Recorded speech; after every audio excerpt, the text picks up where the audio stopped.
자, 그래서 총 두 가지를 먼저 구해줘야 되는데, 첫 번째는 관급 재료비가 포함된 경우와 그 다음은 관급 재료비가 포함되지 않을 경우를 구분해서 계산을 해줘야 됩니다. 일곱 번째 파트인 건설안전 관리 중 첫 번째 챕터 건설공사 안전 계획에 대해서 한번 보도록 하겠습니다. 자, 그 중에서 어떤 것을 봐야 되냐면 첫 번째 유해위험 방지 계획서를 제출해야 될 건설공사에 대해서 암기를 해보도록 할 텐데, 이때 필기에서 암기했던 암기법을 활용해서 한 번 더 암기를 해보도록 하겠습니다. 10월 31일에 건축된 50개의 학교에는 2천만 톤 이상 저수가 가능했습니다. 자, 그래서 이것을 어떤 식으로 암기했냐면 첫 번째 10월의 10은 무엇이냐면 10m 이상인 굴착공사, 그 다음에 30일은 무엇이냐면 31m 이상인 건축물 또는 인공구조물이 이에 해당되고, 그 다음에 50개의 학교는 무엇이냐면 50m 이상인 다리의 건설 공사에 해당됩니다. 그 다음 마지막으로 2천만 톤 이상의 저수가 무엇이냐면 저수 용량이 2천만 톤 이상의 용수 전용 댐 또는 지방 상수도 전용 댐의 건설 등의 공사가 이에 해당된다라고 암기를 했습니다. 자, 그 다음에 우측에 있는 부분은 가볍게 읽어주시면 되고, 여기서 암기법에서 활용했던 네 가지는 반드시 암기하고 넘어가 주도록 합니다. 자, 그 다음에 유해위험 방지 계획서 제출 기한 및 첨부 서류는 한번 체크해서 암기해 주도록 하고, 제출 기한은 착공 전일까지 공단에 2부를 제출해야 되며, 첨부 서류로서는 공사 개요 및 안전보건 관리 계획과 그 다음에 작업공사 종류별 유해위험 방지 계획이 있다 까지도 같이 암기해 주도록 합니다.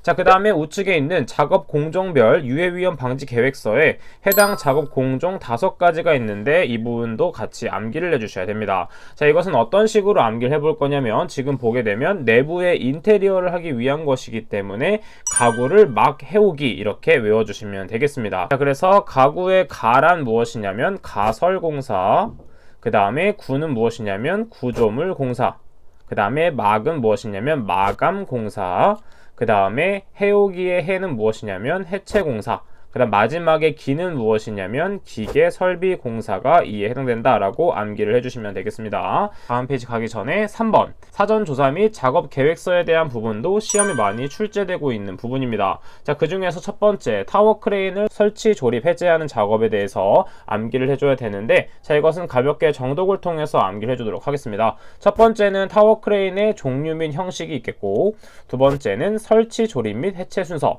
그 다음에 작업도구, 장비, 가설 설비 및 방호 설비, 그 다음에 라번에는 작업 인원의 구성 및 작업 근로자의 역할 범위가 있다. 그 다음에 마 부분에 대해서는 안 적는 게 낫고 이 가나 다라에 대해서만 적어주는 게 포인트가 된다 라는 것을 암기해 주시면 되겠습니다. 그 다음에 아래쪽에 있는 차량계 건설기계를 사용하는 작업에 대해서도 마찬가지로 가볍게 정독을 한 후 넘어가 주시면 되겠습니다. 자, 그 다음에 어떤 부분이 많이 출제되고 있냐면 굴착 작업에서는 사전조사 내용에 대해서 많이 출제되고 있습니다. 작업계획서 내용은 가볍게 정독을 하고 사전조사 내용은 반드시 암기하고 넘어간다라는 것을 생각해주면 되겠습니다. 자, 그래서 굴착 작업 사전조사 내용은 이런 식으로 한번 암기를 해보도록 할게요. 굴착을 하게 되면 어떻게 되죠? 집안에 균열이 발생됩니다. 그래서 집안 혹은 지형에 균열이 발생할 경우 매설물을 이용한다 또는 사용한다 이렇게 적어보도록 할게요. 자, 그래서 굴착 작업의 사전조사 내용으로는 어떤 것이 있냐면 첫 번째 지형에서 지는 무엇이냐면 집안의 지하 수위 상태, 그 다음에 형은 무엇이냐면 형상 지질 및 지층의 상태가 되겠고, 그 다음에 균열 부분은 두 번째 있는 균열 함수 용수 및 동결의 유무 또는 상태, 그 다음 마지막으로 매설물에 대한 것은 세 번째 있는 매설물 등의 유무 또는 상태가 사전조사 내용에 포함된다라고 암기를 해주시면 되겠습니다. 아래쪽에 있는 채석 작업도 그냥 가볍게 정독을 해주면 됩니다. 가볍게 정독. 자, 그 다음에 건물 등의 해체 작업은 어떤 식으로 외워야 되냐면 이것도 암기법을 한번 활용해 볼 텐데 그냥 단순하게 정독을 하거나 자신만의 암기법을 사용하셔도 되지만 이렇게 한번 암기를 해보도록 할게요. 먼저 건축물을 해체하기 위해서 어떻게 해야 될까 먼저 생각을 해봐야 됩니다. 자, 그러면 건축물을 막 부시는 것이 아니라 어떠한 방법 또는 순서 도면이 필요하겠죠.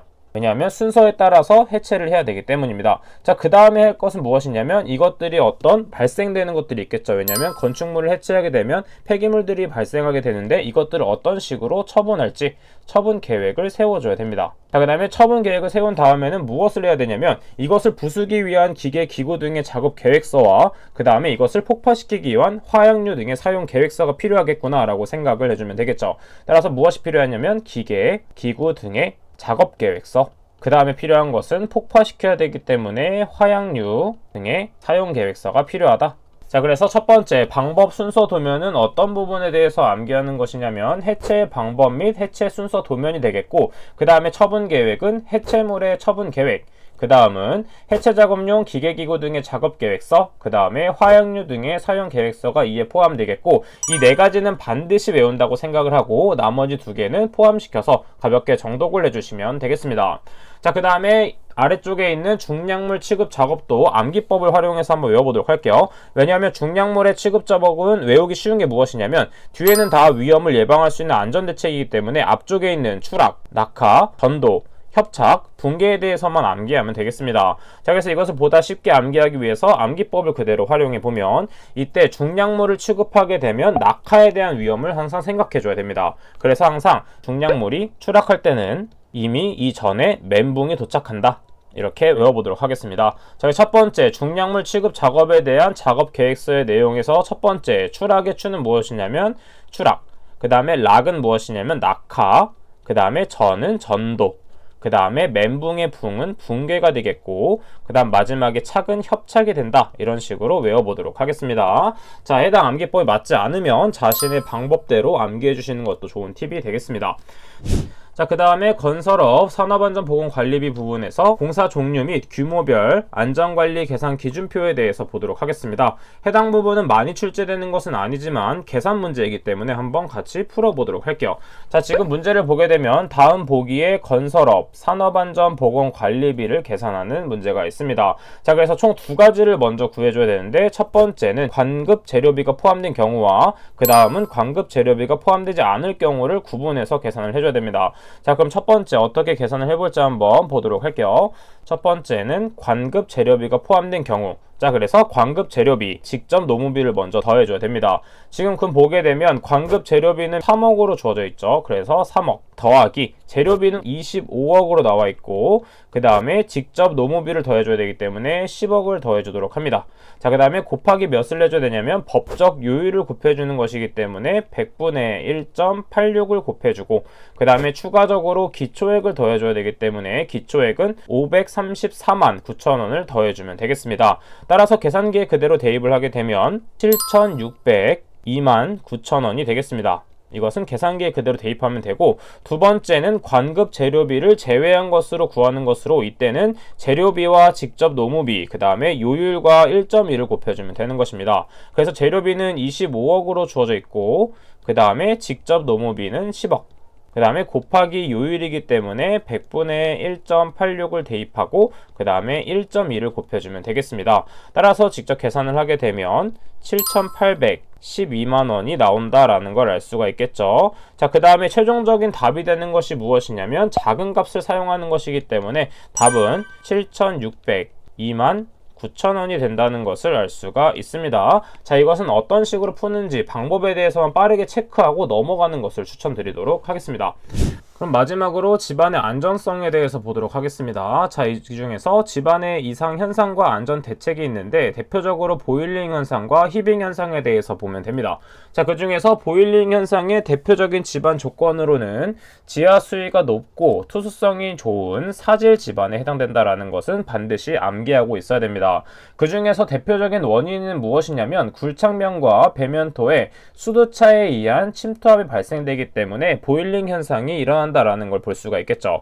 따라서 이때 대책은 무엇이냐면 수도차에 의해서 침투압이 발생되어서 이때 물과 흙이 부풀어 오르는 것이기 때문에 물이 들어오는 것을 막아주는 것이 중요합니다. 따라서 지하 수위를 낮춰주거나 차수성이 높은 흙막이를 설치하는 것이 중요한데 이때 차수성이란 무엇이냐면 물을 막아주는 성분이다 라고 생각을 해주면 되겠습니다. 자, 그 다음은 말 그대로 흙막이 벽 근입도를 증가시켜서 동수구배를 저하하는 방법이 또 있겠고, 되겠고, 그 다음에 작업을 중지하고 굴착도를 원상 매립하는 방법도 대책이 될 수 있다라는 걸 볼 수가 있습니다.